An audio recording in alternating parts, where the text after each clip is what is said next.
In this afternoon's top stories, 24-hour quarantine for fully vaccinated arrivals, Venezuela reopens land border with Colombia, and WHO says malaria vaccine a breakthrough for science.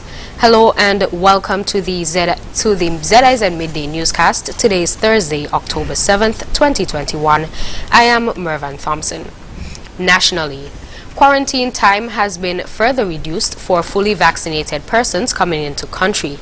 This is in addition to the negative RT-PCR test that should be submitted 72 hours prior arrival. According to the SR&Os published on Wednesday night that took effect at 1:01 a.m. this morning, Part 2, Clause 14, Subpoint 6 states partially, and I quote, "All arriving travelers who are fully vaccinated against the virus, A, shall remain in a government facility for a period of 24 hours and a COVID test sample would be taken in that period. B, may quarantine at a certified private residence with written permission from the CMO and shall remain in that place for a period of 24 hours and a COVID test sample would be taken in that period. And C, shall only be released from quarantine upon receiving a negative RT-PCR test." Meanwhile, those persons not fully vaccinated will remain in quarantine at a government-approved facility or private residence for a period of 14 days. These regulations will be in place until October 21st, 2021 at 5 a.m. Any person who contravenes the listed regulations shall be liable on summary conviction to a fine not exceeding $5,000 or a term of imprisonment not exceeding 6 months or to both. The Social Security Board is extending the deadline of the food voucher initiative. In a press release issued on Monday, the board announced that vouchers are redeemable up to October 31st at both Rams and ValueMart IGA supermarkets. In July 2021, Social Security allocated $250,000 to a food voucher initiative in response to the plight of the insured populace whose income had been adversely affected by the COVID-19 pandemic.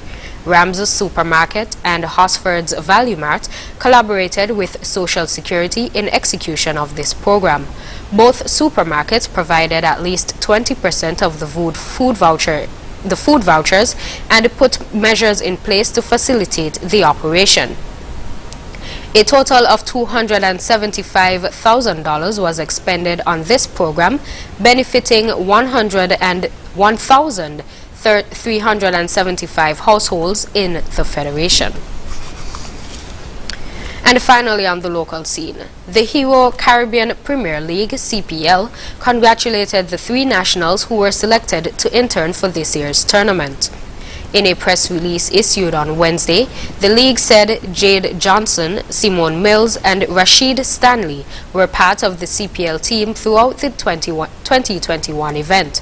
The 3 interns were integral members of the team and are part of its success. Hero CPL accepts interns as part of an annual initiative to give experience to young people from the Caribbean with regards to putting on a major sporting event. The internships cover a number of different areas such as operations, marketing, and sponsorship. Several interns have subsequently returned to work for CPL in a paid capacity or used the experience to launch their careers elsewhere. Chris Watson, Hero CPL's head of marketing, said, quote, "We were so impressed with what Jade, Simone, and Rashid brought to our team in 2021. All 3 were a credit to themselves and St. Kitts and Nevis, and we wish them all the best in their future careers." End quote. Moving on to news on the regional scene. Venezuela has reopened its land border with Colombia for the first time in almost 3 years after President Nicolas Maduro closed the crossing amid a diplomatic rift. Thousands of Venezuelans depended on crossing the border for essential goods. Al Jazeera's Alessandro Rampietti reports. After nearly 3 years of being closed, Venezuelan authorities removed the shipping containers, physically blocking the main bridge connecting the country with Colombia. In a nationally televised address on Monday, Vice President DELCY Rodriguez said it was time to turn the page. Thinking of our people and the brotherhood and cooperation between the people of Colombia and Venezuela, President Maduro has taken the decision to open the crossing for commerce. In 2019, President Maduro broke off diplomatic ties with Colombia and sealed the border after Venezuelan opposition members attempted to bring international humanitarian aid into the country. The aid was backed by the United States and Bogota. Maduro saw the aid as part of a plot to overthrow him. But the border had been officially closed since 2015, bringing a halt to trade between the two countries that amounted to $7 billion a year. Colombian President Iván Duque welcomed the news but said the reopening would be gradual. Colombia está dispuesta. Colombia is also willing to begin an orderly process so that we can guarantee this border crossing. But I am going to be very clear, this is not going to be done clumsily, and it is not going to be done suddenly.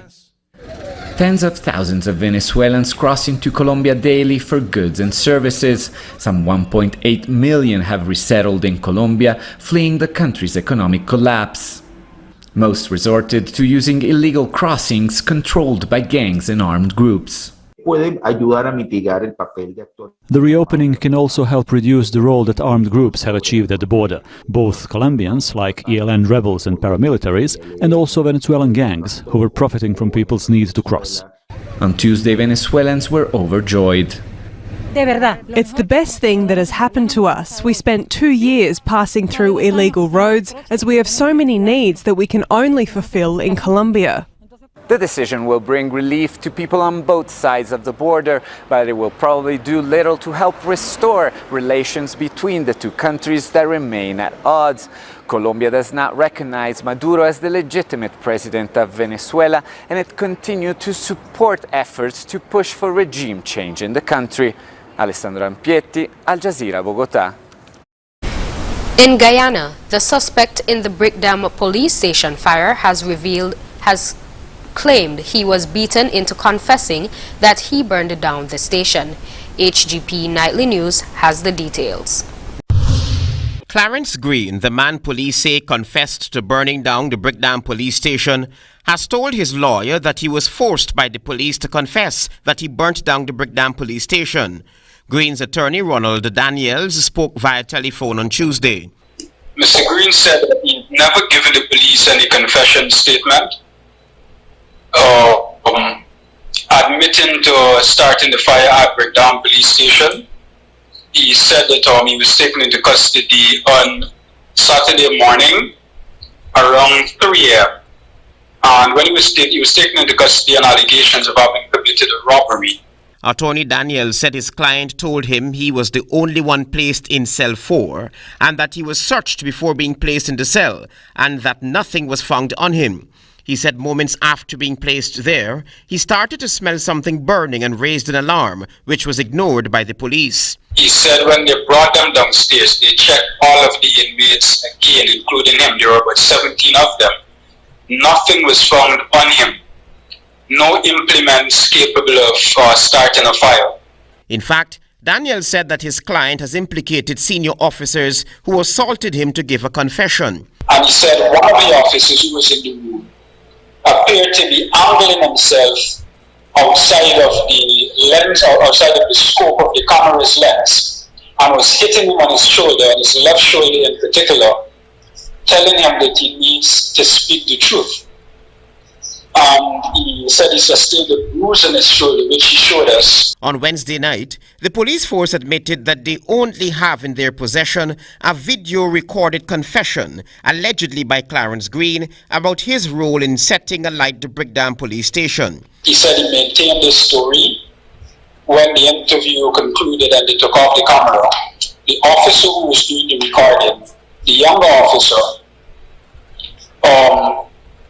presented a statement to him and instructed him to sign the statement. In fact, police were asked to verify the 2292 Princess Street Lodge address given for Green, since a check by this newscast revealed that the address is non-existent. Green is expected to be taken to court on Thursday morning. Travis Chase, HGP Nightly News. In news on the international scene, the World Health Organization has endorsed the first ever Malarian vaccine, a game changer in one of the deadliest African viruses. It's recommended the jab be rolled out to millions of children across Africa, but there are challenges. Al Jazeera's Victoria Gatenby reports. It's being described as a game changer for child health, a vaccine that could help save the lives of hundreds of thousands of children each year in sub-Saharan Africa. Malaria has been with us for millennia, and the dream of a malaria vaccine has been a long-held but unattainable dream. Today, the RTSS malaria vaccine, more than 30 years in the making, changes the course of public health history. The GlaxoSmithKline vaccine has been given to infants in Ghana, Kenya and Malawi since 2019 as part of a pilot program. It was found to be about 30% effective at preventing severe cases of the disease, which is transmitted through mosquitoes. But that figure rose to around 70% when the vaccine was combined with other treatments. I think eradication is still quite some time away, but I think the combination of bed nets, chemoprophylaxis, and this vaccine, or maybe other vaccines in the future, will bring malaria burden of disease down substantially in Africa. Malaria causes fever, vomiting and fatigue and kills more than 400,000 people each year, mostly children under 5 as well as pregnant women. The RTSS vaccine, also known as Mosquirix, has been welcomed by researchers as an historic breakthrough. But many on the continent worry about funding and whether a mass rollout will be possible in the wake of COVID-19 and other competing priorities. With malaria being a disease of, especially by and large, a disease for sub-Saharan African children, and given the difficulties that our countries are facing, we hope that the international community is going to stand up and make this vaccine available to the children who need it. The World Health Organization recommends giving the vaccine to babies in 3 phases, followed by a booster shot, but that may take time. The next step is for the Global Vaccine Alliance, known as Gavi, to look at whether the vaccine is a worthwhile investment.